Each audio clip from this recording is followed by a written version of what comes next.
Fans of 90 Day Fiancé know that immigration can be a tricky process, and, at one time or another, certain stars from the series were at risk of being deported. Some of them were definitely green card hunters, but others came to the US for love. All of these cast members have endured anxiety about their immigration statuses. The reality hit 90 Day Fiancé features couples who obtain K1 fiancé/fiancée visas that allow them to bring their partners to America, but their journeys to citizenship don't end when their 90-day phases are over. After getting married, foreign spouses get CR1s, which are conditional green cards. This type of green card is valid for only 2 years, and at the end of that time period, the couple's marriage is evaluated. Government officials want to make sure that they didn't marry solely for immigration purposes. If a marriage is deemed to be genuine, foreign spouses receive a permanent green card that is easily renewed after 10 years. Until cast members secure their permanent green cards, the legality of their lives in America remains in jeopardy. These stars have struggled to become legal citizens in America. For various reasons, all were once at risk of deportation. It was pretty obvious to viewers that 90DF's Mohammed was using his ex-wife Danielle to get American citizenship,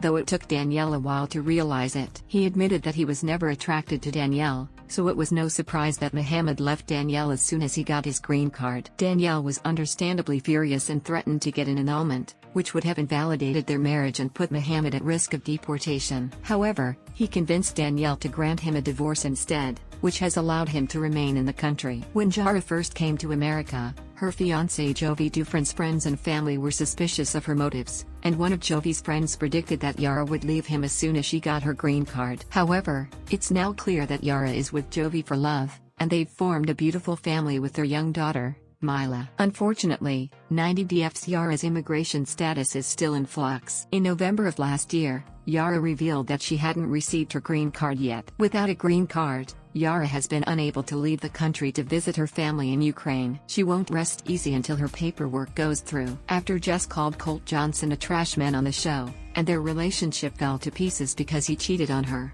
it didn't take her long to move on. She dated aspiring musician Brian Hanvey, and after just a few months, the couple got married. Some fans suspected that Jess only married in order to stay in the country and get a green card. However, if that was the plan, it was not well thought out. It turns out that Brian doesn't have much of an income, and 90DF's Jess allegedly needs someone who is more financially stable to sponsor her. Even if this is the case, no action has yet been taken to have Jess deported, but that doesn't mean that her status in this country is secure. Related, 90 Day Fiancé. The most photogenic families in the franchise Colt's other ex Larissa also experienced issues with her immigration status and green card. The couple's relationship was extremely volatile and Larissa was arrested 3 times for domestic violence while she was with Colty. Getting arrested can be grounds for deportation, and in 2020, Larissa was detained by ICE, U.S. Immigration and Customs Enforcement. Although she was released only a few hours later, she was briefly placed in removal proceedings and could have easily been sent back to Brazil. Fortunately,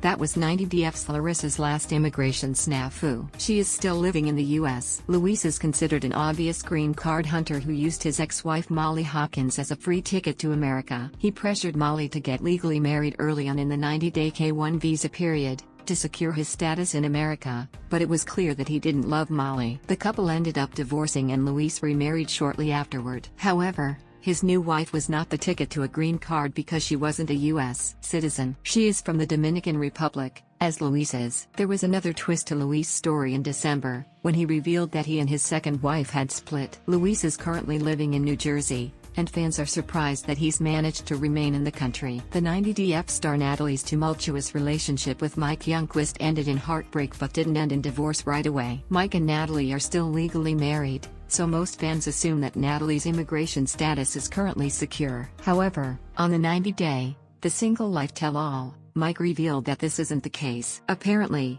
Mike never filed any paperwork for Natalie's green card, despite her thinking he had. This means that Natalie's immigration status is up in the air, which puts her in a precarious situation. However, Natalie's Instagram activity indicates that she's still living in Florida, so she hasn't been deported yet. Jay's relationship with his ex-wife Ashley Martson was a rocky ride, and their honeymoon period was short-lived. Ashley caught Jay talking to other women on dating apps just days after their wedding. An infuriated Ashley filed for divorce and got a restraining order against Jay, which he violated, which subsequently led to his arrest. 90DF's Jay was placed in an ICE detention facility, and for a time, it seemed like he was going to be deported back to Jamaica. However, Ashley had a change of heart, and the couple reconciled. However, they've since divorced and both have moved on with their lives. Related, 90-Day Fiancé, Kim reveals if her relationship with OJ is a fraud. 90-Day Fiancé viewers have seen firsthand how difficult it can be to become an American citizen, and all of these stars have struggled with the U.S. immigration process. They've fought hard to stay in the country,